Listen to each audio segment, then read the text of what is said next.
What we saw that night at my friend's house, I'll never forget it.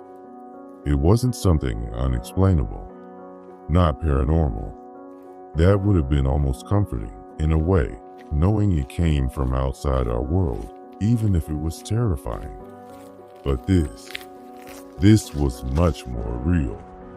It was a brutal winter during school break. We were 16 and already hanging out almost every weekend at my friend's place drinking and playing video games. Our favorite and really stupid pastime was penalty shootouts in FIFA, and every time someone got scored on, they had to take a shot of the cheapest vodka we could find. Yeah, it was dumb, really stupid, but we laughed our asses off. My best memories are in that room, far away at the end of my friend's house, right next to the laundry room and before the back porch. His mom couldn't complain about the noise, and she had no clue how insanely much alcohol we were downing just for fun. Or so we thought. That night didn't seem any different. I left my house and told my mom I was going over to Luke's. She knew exactly what that meant, but she was, let's say, selectively permissive. She couldn't stand to see me drink or smoke, but if I did it behind her back, suddenly it wasn't a problem. On the way, I stopped by Mrs. Rosita's corner store, the old lady that used to sell me cigarettes and booze even though she knew that I was still in high school. Same as always, a pack of smokes and the cheapest vodka they had. I was the first to get to Luke's.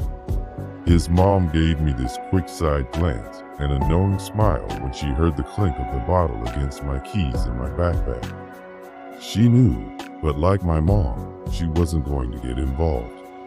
I went straight to the back room. Luke was already drinking a beer, God knows where he'd gotten it from, and playing a game that I thought was a shooter at first, but turned out to be horror. He had a hoodie on and a blanket that covered him completely. I could only see his head and hands, which struck me as a bit weird. Then again, that room, as much as we loved it, was freezing as hell. No heat. The window closed, but somehow the wind still found a way in. Inside there was just an old mattress on the floor, an even older TV, and our holy grail, the PlayStation 2. 5 minutes after I got there, we were already playing that stupid penalty shot game. Meanwhile, we talked about the usual, girls, half-baked rumors, and other pointless crap 16-year-olds obsess over.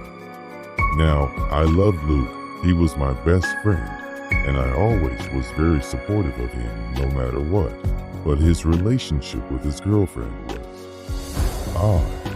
She was insanely jealous, to the point where even as a dumb teenager, I knew it was way over the line. She usually didn't come to our hangouts, thank God. But every once in a while, she'd just show up out of nowhere, like she was hoping to catch Luke cheating. We talked about it that night. He was fed up. I didn't get why he didn't just break up with her. He said if he didn't answer a text within a minute, she'd call him. If he didn't wake up before her to text, "Good morning," she'd block him. Any interaction with a girl was enough to set her off. The sex is good, really good, though she's into some weird stuff, he said. I pushed him to explain.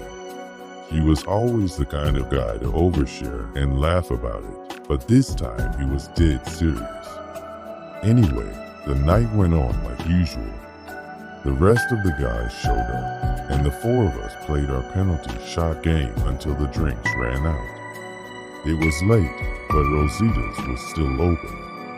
The neighborhood was pretty quiet, but at that hour, you still had to keep your eyes open. We all left our phones in the room. Luke said it was too cold to go, so the rest of us went, and he stayed behind playing.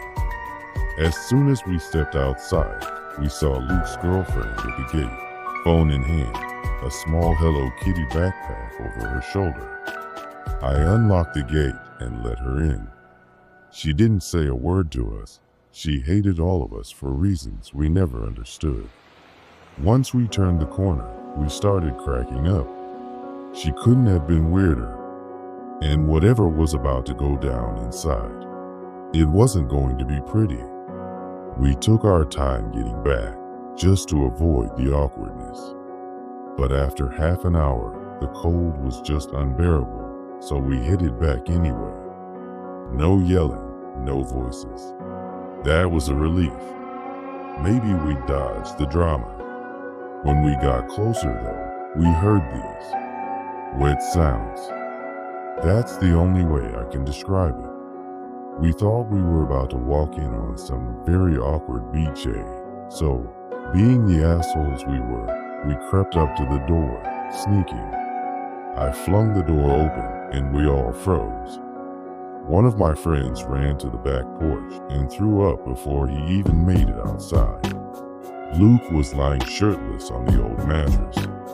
His torso and arms were covered in poorly healed wounds. Patches of skin were missing, dry, leathery flesh, and fresh, raw muscle where a new chunk had just been taken from his forearm. Next to him was his girlfriend, chewing a strip of skin and muscle, her teeth sinking into it with a sick, gummy sound. She didn't even stop when she saw us. She swallowed the piece, wiped her mouth with a cloth napkin from her Hello Kitty backpack, stood up, and left. Luke begged us not to tell his mom. Said he was handling it, that she was dangerous, that he couldn't just leave her. Somehow, we believed him. I think we were too sharp to think straight. I didn't see Luke much that winter. He stopped answering my Facebook messages. When school started again, we found out he'd moved to another city. Months later, he texted me and said he had no choice. He had to get as far from her as possible. We met up again eventually. We still hang out every now and then. We never talk about it. He wants to leave it in the past. Pretend it didn't happen. And honestly, I want that too. But I can't erase that image from my mind, or the sound, that sick, gummy chewing sound of her eating that piece of flesh.